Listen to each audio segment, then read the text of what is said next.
માતાનો સાદ સંસ્કારી નગરી વડોદરાના હૃદય સમાન ફતેહગંજ વિસ્તારમાં શહેરની ભાગદોડ વચ્ચે એક એવું પવિત્ર સ્થાન છે જ્યાં મૌન પણ વાચા આપે છે.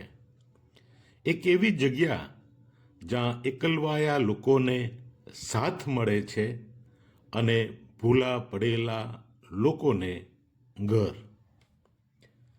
આજે આપણે વડોદરાના નિરાધારોના માતા મરિયમનો ઉત્સવ ઉજવી રહ્યા છે, પણ આ માત્ર એક તારીખ નથી. આ હજારો લોકો માટે જીવંત આશાનું પ્રતીક છે. નિરાધારોની માતા પ્રત્યેની ભક્તિ સદીઓ પહેલા શરૂ થઈ હતી, પરંતુ વડોદરાની ધરતી પર તેની શ્રદ્ધાના મૂળ ખૂબ ઊંડા છે. નિરાધાર કેમ? કારણ કે માતાનો પાલવ એટલો વિશાળ છે કે તેમાં એવા દરેક વ્યક્તિને સ્થાન મળે છે જેને દુનિયા ભૂલી ગઈ છે. બીમાર, ગરીબ, થાકેલા, કચડાયેલા, તિરસ્કૃત વગેરે.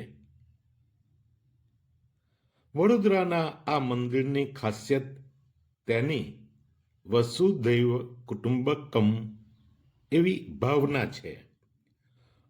અહીં તમને દરેક ધર્મના લોકો મીણબત્તી પ્રગટાવતા જોવા મળશે.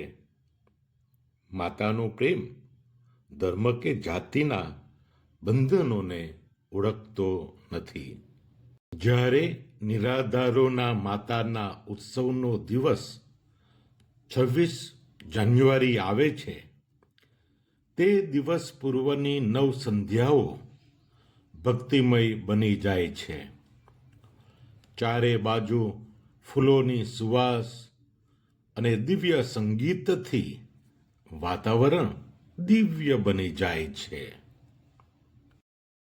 ભક્તોની આંખોમાં શ્રદ્ધા સ્પષ્ટ દેખાઈ આવે છે.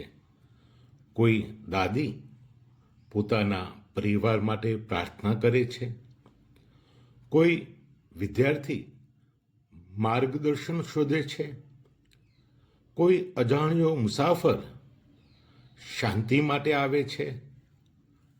જ્યારે પર્વના દિવસે માતાની પાલખી નીકળે છે, ત્યારે સૌને હૂંફનો અહેસાસ થાય છે. આપણે એકલા નથી.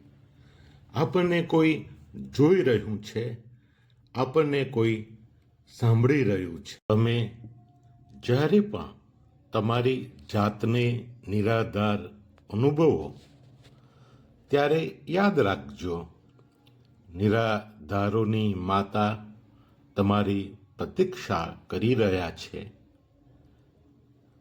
નિરાધારોના માતાની કૃપા તમારા ઉપર સદાય બની રહો. સમસ્ત યાત્રાળુઓને પર્વની ખૂબ ખૂબ શુભેચ્છાઓ. Happy feast.